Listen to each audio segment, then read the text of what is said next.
आगे का रास्ता क्या दिखता है? सरकार का गोला लाठी देनी पड़ेगी है, हमारे पे इलाज और भी है। अब सरकार का गोला लाठी देनी पड़ेगी, सरकार जब मानेगी, इतना मानने नहीं। समझाइए थोड़ा। हमारे वाले समझेंगे, आप इसे भेज दो, हमारे वाले सब गांव वाले समझेंगे। अपना भाई लेकर आ जाओ सामान पमान, अपना गोला लाठी देनी पड़ेगी सरकार के। अपना आ जाओ, जो औजार उसमें इस्तेमाल होते हैं वो ले आओ बस।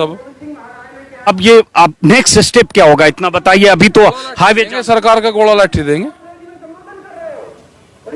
थोड़ा समझाइए। गोला लाठी किसी को करके दिखावें, जब सारे टीवी चैनल वाले आ जाएंगे, गोला लाठी कैसे आती है सरकार को वो हम बता देंगे। अगर उससे सरकार निकल जा तो चले जाएगी। हमारे वाले सब बुजुर्ग जानते हैं उसको, जानते हैं ना जी, सब जानते हैं, हमारे वाले सब जाने हैं उसे। गोला लाठी सरकार का देनी पड़ेगी, मान नहीं रही। अच्छा ये बताइए, मान जाएगी। हाँ, क्या नाम था वो? हाँ? नाम क्या अपना? साधु राम। की दौड़ता है वो? हाँ? की दौड़ता है? बिठोड़े से। बिठमड़ा था। हाँ। कितने ट्रैक्टर ट्राली ले गए रहे हो? हाँ? सारे अपने हैं, राणे लागे रहे हैं। तो कौन सा काम का भाई? मैं डाटा का ना डाटा का रिश्तेदार लेके आता था। जरूरी हम बुझा भाई इन कानूनों में क्या कमी है।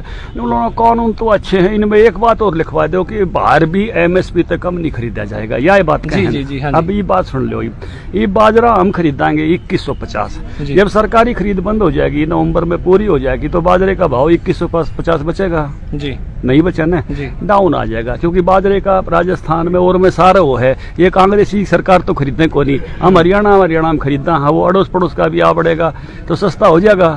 अगर किसी भाई ने बाजरे की जरूरत पड़ गई, मान लो भाई कोई मुर्गा फार्म वाले ज्यादा ले, कोई मुर्गा फार्म वाला लेना आ गया बाजरा, मंडी में मान लो 1500 और मेरे घर 2150, 10 टन रोक रखे, 10 क्विंटल रोक रखा हो मैंने, तो मेरला लेगा मंडी मत लेगा।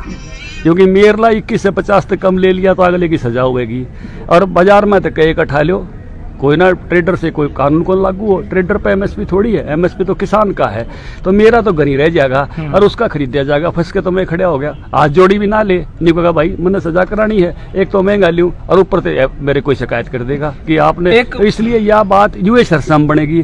सरसों जब हम खरीदांगे जब तो महंगी होगी, और जब हम उल्टी बेचेंगे, क्योंकि सरकार ने कोई सरसों का सारी का तेल थोड़ी काटना है। 1 लाख क्विंटल का तेल काट के राशन पे दे है, बाकी तो 30 लाख क्विंटल पिछली बार भी उल्टी बेची थी। और ये बाजरा भी हम उल्टा बेचा हमने, क्योंकि मुर्गे पाल रखे हैं सरकार में भाई।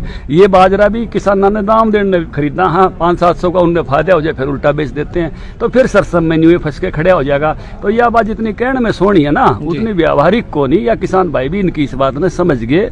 इसलिए ये बात भी आपके माध्यम से क्लियर होनी चाहिए। दूसरा पॉइंट यो था जी कि भाई यो मामला एसडीएम तक जावा करके में डिस्प्यूट होगा तो कोर्ट में जाना चाहिए हमारा। कोर्ट में भाई ने बुझ ले, जो कोर्ट में जा रहे हैं 6 महीने तारीख को आओ, और फिर हाई कोर्ट, फिर सुप्रीम कोर्ट। एसडीएम का तो कानून मैं बताऊँ आपने वो करया की है, ये बात समझ लो, बात समझ में आ जाएगी।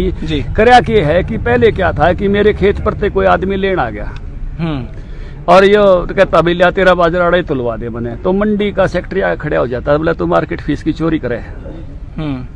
समझ गया आप जी। तो हम ये माड़ ये सोनीपत वाला ने, हमने जहाजर वाला ने ये खेता माँ के गामा मार राकोट रखे थे, दिल्ली की मंडी हम ले जाने के खुला ले जाना पड़ा। और हम इसलिए ले जाते थे कि मेन सड़क पे कोई हमने टोक ना दे कि तुम हमारी मार्केट फीस की चोरी करो, हो क्यों ले जा रहे हो जी। समझ गया आप जी। आज ये कानून की आजादी ये होगी कि कोई मंडी का सेक्रेटरी, कोई डीएमईओ मेरे दौरे भी नहीं आ सकता। कानून बना दिया, मार्केट फीस 0 है, चाहे मैं अड़े बेचूं, चाहे दिल्ली बेचूं, चाहे यूपी बेचूं, चाहे पंजाब बेचूं, खुला कर दिया। फिर अड़े की मार्केट फीस हटा दी, ऐसा नहीं है। मान लो अगली स्टेट में मार्केट फीस हो और उड़े वो घेर ले मने कि मारता ही दे मार्केट फीस के बता, तू हमारे खेता मत ले आओ, हमारे यहाँ से बेच रहा, उसकी भी खत्म कर दी।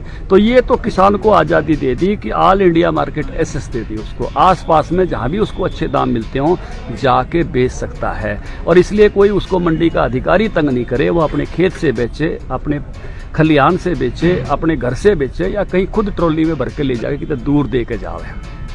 अब मान लो गुड़ पे मार्केट फीस हो जी, और कोई भाई यूपी वाला लिया उरे ने, तो शामली ते लिया हुए उन्हें बढ़िया गुड़ बनाओ। कई बार मुजफ्फरनगर में और में हुए अपने घेर के उसमें इलायची इलायची जो है सौंफ सांप कती लटकाट दें, कई वैरायटी बने। अगर मार्केट फीस लागती हो तो पहले वह डांट लें और फिर हम डांट लें, और जब मार्केट फीस 0 हो तो कोई डटनिया नहीं, ये आजादी है। ये आज़ादी किसान को दी है। और एसडीएम के जुम्मे इसलिए लाया कि पहले तो नगद करो, और मान लो कोई भाई उधार कर भी ले तो 3 दिन में पेमेंट हो, और 3 दिन में पेमेंट से कोई मुकर जाए तो एसडीएम बैठा दिया ऊपर कानून के उस पर अधिकार देके। तो ये तो था जी किसानों का मुद्दा। अब आगे बड़ौदा में जी, बड़ौदा में किसाना कित पूरा हो लिया ना जी। सवाल न्यू थोड़ी बाजन दूंगा।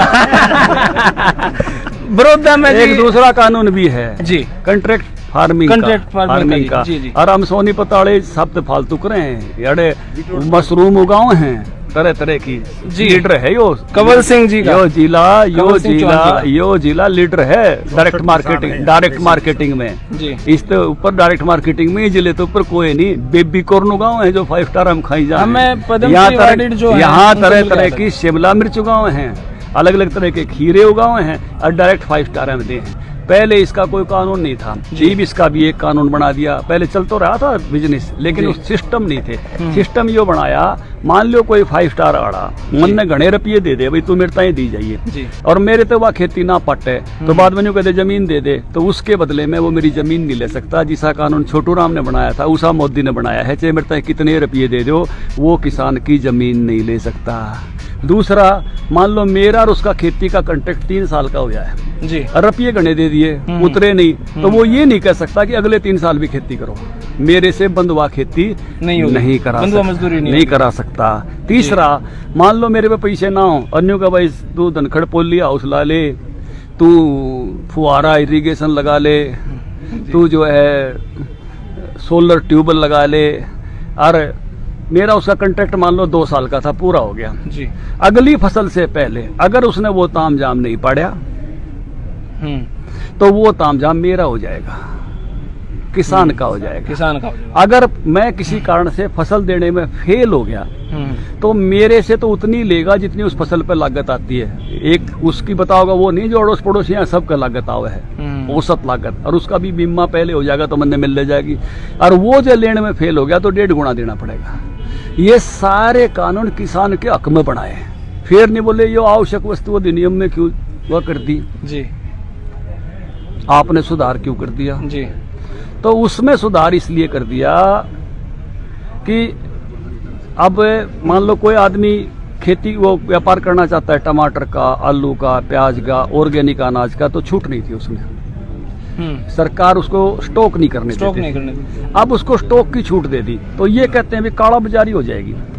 एक तो मैं आपको ये बता दूं, इस देश में उत्पादन सरप्लस का है, घाटे का नहीं है। देश में 135 करोड़ की आबादी है जी, और 280 करोड़ क्विंटल अनाज होता है। 145 करोड़ क्विंटल अनाज आदमी आगे खाने से फालतू है हर साल, तो इसलिए कोई कमी की बात नहीं है। दूसरा, उस कानून में भी सुधार दे दिया कि भाई अगर 20 रुपए किलो टमाटर का भाव है और फसल आई उस समय और बाद में 40 हो गया तो सरकार वह छूट अपनी वापस ले लेगी।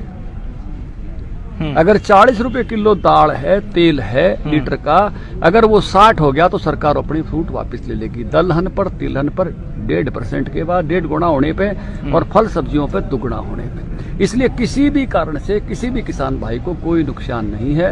ये तो केवल डायरेक्ट मार्केटिंग वाले जो एफपीओज हैं जी, जो 82,000 किसान हैं एफपीओ से जुड़े हुए हरियाणा में, 25,000 प्रोग्रेसिव फार्मर हैं, 1 लाख से ज्यादा जो डायरेक्ट मार्केटिंग करते हैं, ये उनके लिए है। बाकी हमने भी बेरा है, 13-14 लाख किसान मंडी में जाएगा, न्यू एमएसपी रहेगा, न्यू ए खरीद रहेगी। कि पूरा दुनिया भयभीत है, आपको क्या लगता है? कोरोना सुना है? कोरोना नहीं सुना है? ये जो वायरस कोरोना जिससे भयभीत है, लोग मास्क पहनते हैं, पहले तो हम गर्दा वर्दा खाकर मुंह बंद कर लें, बाकी और हम पे काम है। और कोरोना लोग कहते हैं कि बहुत ही खतरनाक वायरस है, ये जान लेके जीव लेके छोड़ता है। अरे तो दवाई दिखा दो बाबा, ऐसा कुछ तो क्या कुछ आप उसके लिए कुछ मजबूती रखते हैं? और का क्या कोरोना से लड़ने के लिए आप क्या मजबूती रखे अपने पर? देखें बहुत सही दादा। आपकी उम्र कितनी है? 64 साल। तो इससे क्या कोरोना मजबूती मिलती है? वो खुद ही मर जाएगा, है? बहुत सही दादा, बहुत बहुत धन्यवाद दादा।